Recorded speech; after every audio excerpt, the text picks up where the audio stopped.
वैसे मेरी ज्यादा रुचि फुटबॉल में होने वाला है या नहीं होने वाला, तो क्षेत्र से ज्यादा आर्मी में बच्चे गए हुए हैं। यहाँ का कोई दाना पानी लिखा हुआ था, कठिनाइयां भी बहुत आई, लेकिन फेल नहीं होता हमारे पास में बच्चा। रिजल्ट जो हर साल हम देते हैं, उस रिजल्ट को भी ध्यान में रख करके बच्चे को प्रवेश। आज बच्चे बीए एमए बीएड किए हुए हैं, सरकारी टीचर भी लगे हुए हैं, आर्मी में भी गए हैं। यहाँ गांव में सिर्फ एक या दो बच्चा 10वीं पास थे, बाकी सब अशिक्षित गांव था। शिक्षा एक ऐसा ज्ञान है जिससे तमाम मुकाम और सफलता हासिल की जा सकती है।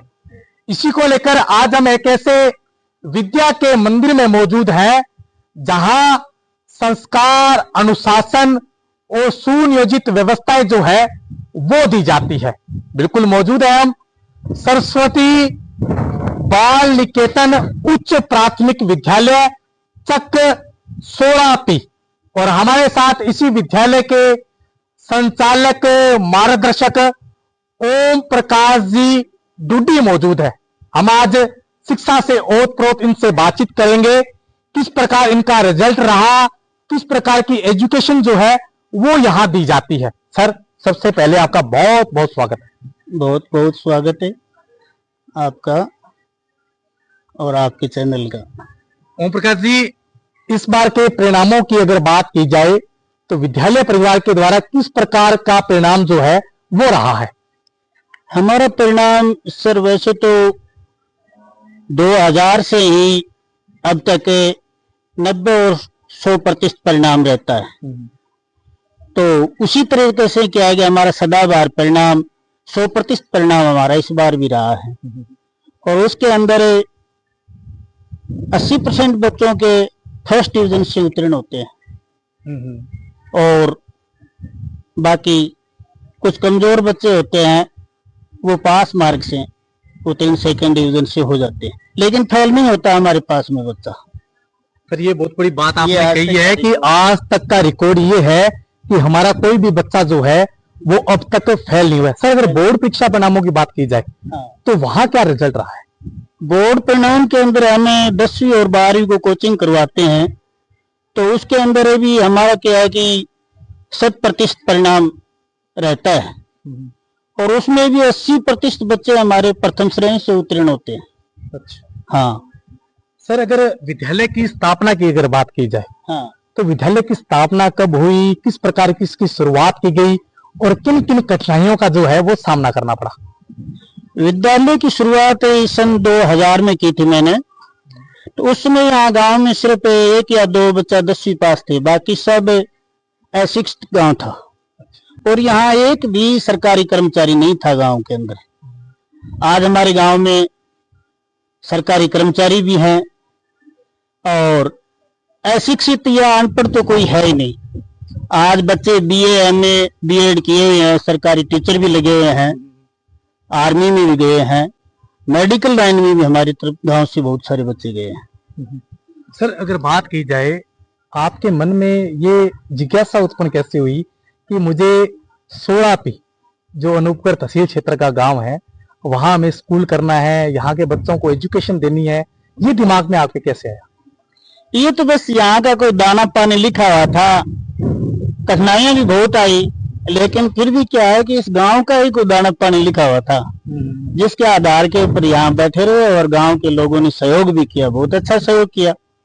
उसी की वजह से इस गांव में आज तक गांव ने मान और सम्मान भी दिया हमें बहुत, और इसीलिए हम यहाँ बैठे हैं। एक पढ़ा लिखा एक युवा झुंझुनू क्षेत्र का वो इस गांव में आता है, किराने की शॉप करता है और उसके बाद उसके दिमाग में अचानक ये बात उत्पन्न होती है कि यहाँ के बच्चों को जो है वो एजुकेशन दी जाए। सर, अगर बात की जाए सरकारी सेवा में, तो आज आपके पढ़ाए हुए बच्चे जो हैं, कौन कौन से बच्चे जो हैं वो आज सरकारी सेवा में चयनित हो चुके हैं, सरकारी सेवा दे रहे हैं? कितने बच्चे हैं सरकारी सेवा में? हमारे यहाँ से गांव के क्षेत्र से ज्यादा आर्मी में बच्चे गए हुए हैं। आर्मी में कम से कम यहाँ से 8-10 बच्चे हैं और वैसे टीचर लाइन में भी है, मेडिकल लाइन में भी है और आर्मी तो आपको बता ही दिया। इसलिए सभी डिपार्टमेंट में बच्चे यहाँ से पढ़ के और शिक्षित हुए हैं, गए हैं। सर, विद्यालय परिवार के द्वारा अगर सुविधाओं की बात की जाए हाँ, तो बच्चों के लिए क्या सुविधाएं जो है वो आपके द्वारा रहती है, जैसे वाहन की सुविधा होनी या प्ले ग्राउंड की व्यवस्था होनी या बच्चों को एजुकेशन को लेकर किस प्रकार से प्रेरित जो है वो किया जाता है? देखो वाहन के लिए तो एक वाहन है हमारे पास में। बाकी क्या है कि खेल के लिए खेल ग्राउंड है जिसमें बच्चों को कबड्डी खिलाते हैं। वैसे मेरी ज्यादा रुचि फुटबॉल में थी, लेकिन यहाँ के बच्चों की फुटबॉल में रुचि नहीं है। ये ज्यादा कोई कबड्डी है, सतोलिया है, ऐसे ही खेल खेलना पसंद करते हैं। तो उसी के हिसाब से जिस चीज में बच्चे की रुचि होती है वैसे ही खेल इनको सिखाया जाता है। सर, कहा जाता है कि खेलेगा इंडिया तो बढ़ेगा इंडिया, क्योंकि खेल के माध्यम से आपने हमेशा महारत हासिल की है। तो आपके बच्चों ने डिस्ट्रिक्ट में, जिला स्तर पे या कोई और अन्य क्षेत्र में कोई महारत हासिल की है? नहीं सर, ऐसी यहाँ सुविधा नहीं है फिलहाल पूरी, इसलिए वहां तक पहुंचने में असमर्थ है हमारे बच्चे। हाँ। तो सर, जैसे आपने इस विद्यालय की स्थापना की तो आज कितने बच्चे हैं और पहले की कैटेगरी में और अब की कैटेगरी में एजुकेशन में क्या फासला आया है? पहले के बच्चे हैं वो बहुत मान और सम्मान देते थे, ग्रामीण क्षेत्र के लोग भी बहुत सम्मान देते थे, लेकिन आज के जो बच्चे हैं और ग्रामीण क्षेत्र है वो सम्मान नहीं मिलता। जो पहले आज से 20 साल पहले था वो सम्मान आज नहीं मिलता। उसमें काफी फर्क हो गया। काफी फर्क हुआ। काफी फर्क हुआ।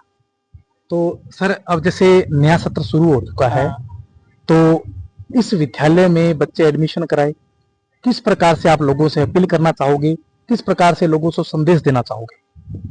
हम लोगों को यही संदेश देते हैं कि सुविधा देख करके, रिजल्ट देख करके, अनुशासन देख करके और अपने बच्चे का एडमिशन करवाएं। और रिजल्ट जो हर साल हम देते हैं उस रिजल्ट को भी ध्यान में रख करके बच्चे को प्रवेश दिलाएं। सर, रिजल्ट की अगर बात की जाए तो आपके स्कूल के जो बच्चे हैं, चाहे वो 10th में है, 12th में है, 8th में है, 5th में है, तमाम बच्चे जैसे हैं कि उन्होंने सफलता हासिल की है, पास हुए हैं। कई बार क्या होता है स्कूलों के अंदर बच्चे पास नहीं होते, रिजल्ट तो टॉप आता है लेकिन बच्चे कुछ फेल हो जाते हैं, लेकिन आपके स्कूल में ऐसा कुछ भी नहीं हुआ है, सभी बच्चे पास हुए हैं। इसके पीछे का रीजन क्या है? इसके पीछे का रीजन ये है कि बच्चे को जब देखते हैं तो 15 दिन में उसका पता चल जाता है कि ये बच्चा पास होने वाला है या नहीं होने वाला। अगर बच्चा होने वाला है तो उसके ऊपर मेहनत करते हैं और उसको पास के स्थान तक ले जाते हैं। अगर वो बच्चा पढ़ने वाला है ही नहीं तो गार्जियन को बोल देते हैं भाई इसको और काम लगाओ, कोई काम सिखाओ, ये पढ़ने लायक है नहीं। सर, अगर टीचर्स की बात की जाए तो टीचर आपके क्या वेल एजुकेटेड है? हाँ, टीचर हमारे यहाँ वो सब ग्रेजुएट हैं। वैसे हम खुद दोनों भाई हैं वो ग्रेजुएट हैं, एक आर्ट्स से है तो एक मैं साइंस से हूँ। और यही हमारा मुख्य कारण है कि हम 100% रिजल्ट देते हैं। बिल्कुल, बहुत अच्छी बात इन्होंने कही है कि 30 साल का जो अनुभव है वो बच्चों को यहाँ दिया जा रहा है।